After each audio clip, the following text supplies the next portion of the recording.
Welcome to MPC education. MPC education में आप लोगों का स्वागत है। इसके पहले हम लोग प्रैक्टिस सेट 15 तक पढ़ चुके हैं। आज हम लोग प्रैक्टिस सेट 16 पढ़ेंगे इस वीडियो में। और जैसे कि आप लोग जानते हैं, आप लोगों का एग्ज़ाम का डेट आ गया है 31 जनवरी। ठीक है, तो आप लोग पढ़ते रहिए, अच्छे से मेहनत करते रहिए, सफलता ज़रूर मिलेगी। ठीक है, तो देखिए प्रश्न 85 तक हो गया है प्रैक्टिस सेट 15 में। प्रैक्टिस सेट 16 आज हम लोग इसमें पढ़ेंगे। और प्रश्न 86, लकड़ी के बक्सों में 10,290 पुस्तकों को पैक करना है। यदि एक बक्से में 98 पुस्तकें पैक हो सकती हैं और एक बक्से का मूल्य रुपये 518 है, तो पुस्तकों को पैक करने में बक्सों का कुल मूल्य कितना लगेगा। ठीक है, बहुत इजी प्रश्न है, बस कैलकुलेशन गुणा भाग यही करना है केवल। ठीक है, जोड़ घटाना गुणा भाग। तो देखिए कैसे करेंगे। तो आपको दिया है एक बक्से में 98 पुस्तक पैक हो सकते हैं। एक बक्से में 98 पुस्तक, और टोटल पुस्तक कितने हैं? 10,290। तो जब एक बक्से में 98 पुस्तक पैक हो सकती है और टोटल दिया है 10,290, तो 98 से जब भाग दे देंगे तो कितने बक्से में ये आठ जाएगा, मतलब पैक हो जाएगा, ये आपको पता चल जाएगा। तो देखिए 10,290 में 98 से क्या करेंगे, डिवाइड कर देंगे। ठीक है, तो ये देखिए 98 एकम 98, 490, 490, 0 उतारेंगे तो ठीक है। और 98 पच्चे 98 पच्चे कितना होता है? 490। ठीक है, तो कितना हुआ एक बैग में, सॉरी, हाँ, ये आपका 105 कितना आया बक्सा। ठीक है, 105 टोटल बक्से आ गए। अब जब इतना 105 बक्सा आ गया तो देखिए, और एक बक्से का मूल्य कितना है? 518। एक बक्से का मूल्य 518 है। टोटल बक्सा कितने आपके पास है? 105। 105, तो आप 105 में 518 से मल्टीप्लाई कर देंगे।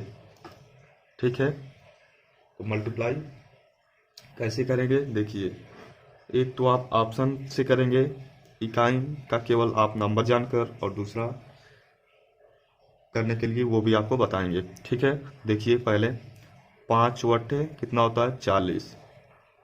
40, ये आपका इकाई का कितना हुआ? 0। अब देखेंगे ऑप्शन में किस वाले में 0 है।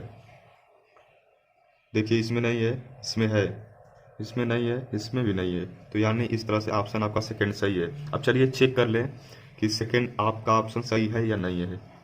देखिए 105 है और 518, यानी 518 में 105 से गुणा कर दें, या 100 प्लस 5 लिख देंगे, से गुणा कर देंगे तो भी हो जाएगा। ठीक है, देखिए पहले 100 से करेंगे तो 518 और डबल जीरो बढ़ा देंगे।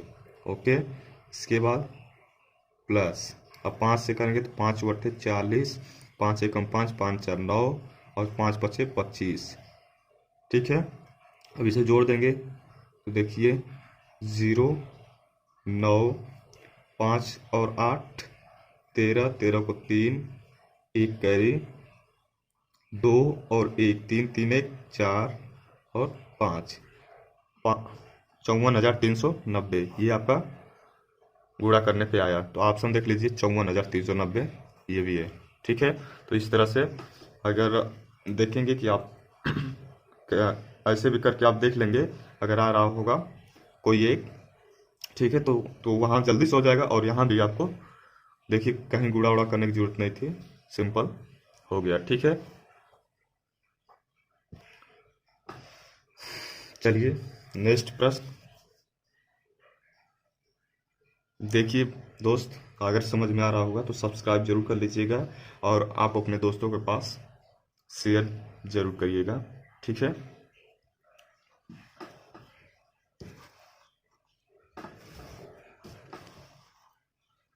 देखिए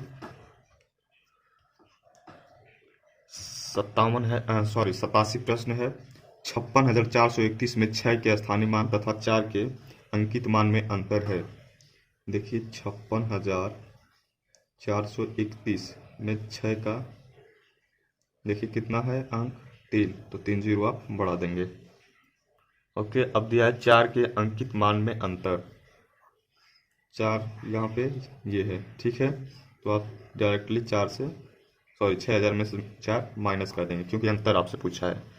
कितना हो जाएगा ये देखिए, ये यहाँ से देगा तो यहाँ 10 हो जाएगा, 10 में से 4 से 6, यहाँ 9 बचा है 9, यहाँ भी 9 बचा है और यहाँ 5, 5,996, 5,996, ऑप्शन फोर्थ। सिंपल था लेकिन हर बार एग्जाम में आया है, ये आप लोग ध्यान दीजिएगा इस प्रश्न पे। सिंपल तो है लेकिन हर बार एग्जाम में ये आया है प्रश्न। प्रश्न यही नहीं लेकिन इस तरह से प्रश्न आए हैं, ठीक है।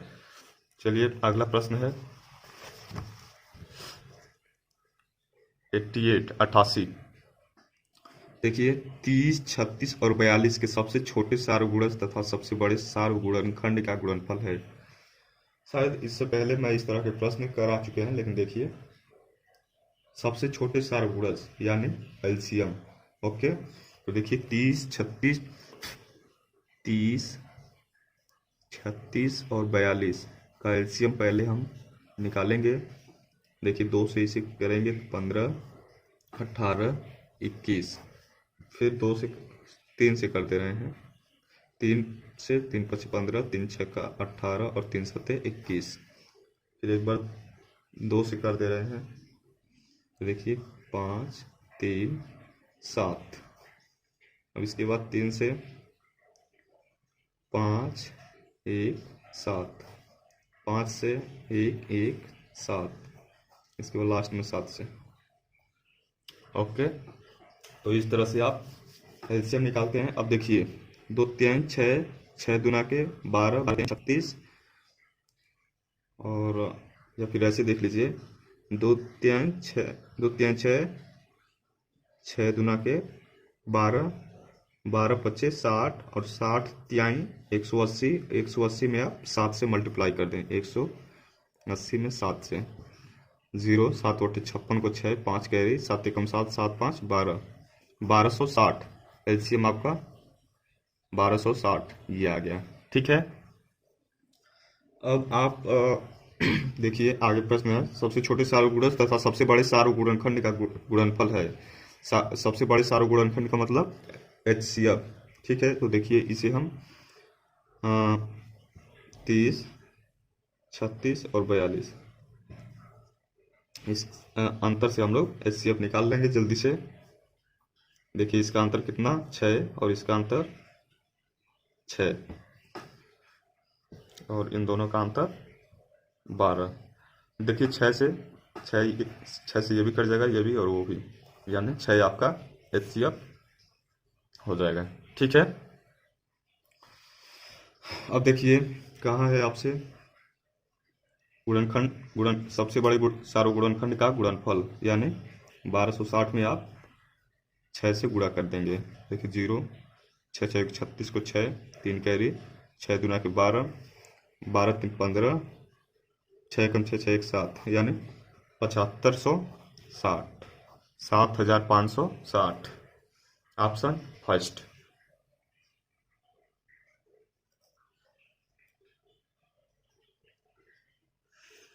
अच्छे प्रश्न था, बस इसी तरह के प्रश्न आते हैं, ठीक है। चलिए अगला प्रश्न है 89, सॉरी ये हाँ सही है 89।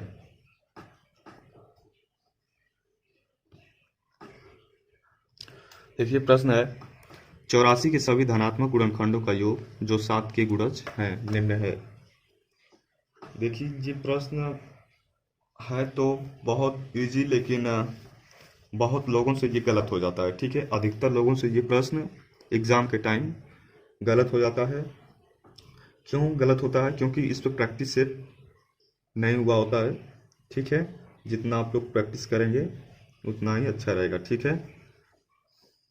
देखिए कहा है 84 के सभी धनात्मक गुणनखंडों का योग जो 7 की गुणज है। देखिए 84 का सभी धनात्मक गुणनखंड जो 7 का गुणज हो, यानी 7 का गुणज हो। देखिए 7 का आप पढ़ा, यहाँ पढ़िए 7 एकम 7, 7 दूना के 14, 7 त्रिक 21, 7 चौक 28, 7 पचे 35, 7 छः 42, 7 सत्ते 49, 7 ओटे 56, 63, 70 और 77 और लास्ट 84, क्योंकि 7 के गुणज में पूछा है। ठीक है, अब देखेंगे कि 84 जो है किस किस से कट जाता है। देखिए ये 7 से कट जाता है, 14 से कट जाता है, 21 से भी कट जाएगा और 28 से भी कट जाएगा। ठीक है, इसके बाद देखिए 42 से भी कट जाएगा, 42 दूना के 84, इसके बाद लास्ट 84। ठीक है, अब इसका आपसे क्या पूछा है, धनात्मक गुणनखंडों का योग जो 7 के गुणज हैं, तो आप इसका योग अब निकाल देंगे, जिससे कट रहा था उसका योग। देखिए 84, 42, 28, 21, 14 और 7 का योग आपसे अब पूछा है। देखिए 4, 2, 6, 6 और 8, 14, 14 1, 15, 15 4, 15 और 4 19, 19 और 7 26, 26 को 6 2 2 80। देखिए 8 4 12, 12 2 14, 14 2 16, 16 1 17 और 17 2 19, यानी 196। इसका योग होगा 196, ऑप्शन 4। चलिए आज का लास्ट प्रश्न, आज के प्रैक्टिस सेट का।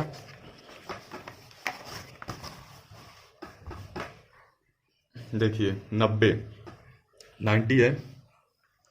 जब दिल्ली में समय 8:49 PM है, तब सिडनी में समय अगले दिन का 1:19 AM है। यदि दिल्ली में समय 11:19 AM है तो सिडनी में क्या समय होगा। इससे तो पक्का है, एक या दो प्रश्न एकदम फिक्स है, हर बार आया है और नेक्स्ट एग्जाम में भी आने का पूरा पूरा चांस है। तो ये आप ज़रूर इसका मतलब क्लियर कर लीजिएगा कि ये कैसे होता है। ठीक है, तो इस पे आप लोग ध्यान जरूर दीजिएगा, इस वाले प्रश्न पे।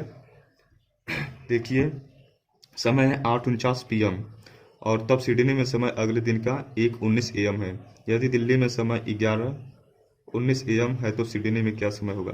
देखिए 8:49 PM ये एक दिन पहले का दे रहा है, तब सिडनी में समय अगले दिन का 1:19 AM, यानी दो दिन लग जा रहा है। ठीक है, 2 दिन इसमें लग जा रहा है।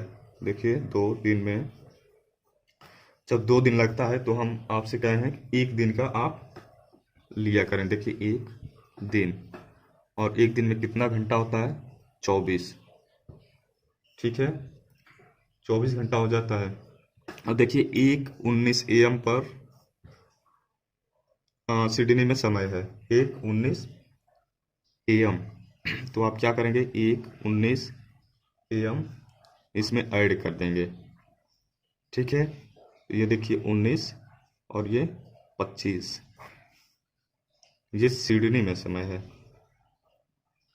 कहाँ है, सिडनी में।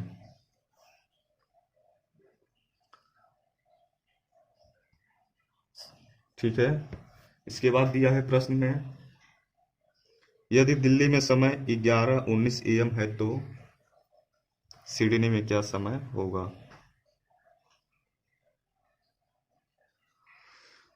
पहले ये देखिए, जब दिल्ली में समय कितना है ये भी तो माइनस करना है, 8:49 PM है, तो इसे हम रेलवे में कैसे लिखेंगे, 8 को 20, ठीक है, और 49। अब ये माइनस कर लेंगे। देखिए ये माइनस करेंगे तो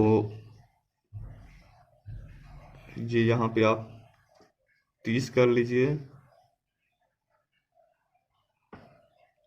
ठीक है, और यहाँ 4, 4.5 घंटे। ठीक है। अब दिया है आपसे दिल्ली में समय 11:19 AM। तो सिडनी में क्या समय होगा? 11:19 AM। तो सिडनी में समय पूछा है 4:30 ऐड कर देंगे, ये आपका समय आ जाएगा सिडनी का। तो देखिए 9, 1, 3, 4, 4, 1, 5, 1, यानी 3:49 ये दोपहर का समय है। ठीक है, PM। ओके। देखिए यहाँ पे AM था, उसमें जब 4 घंटे और 30 मिनट जोड़ेंगे तो ये PM हो जाएगा। 12 बजे के बाद PM हो जाता है। ठीक है। तो इस तरह से ऑप्शन आपका थर्ड 3:49 PM दिया है। ठीक है।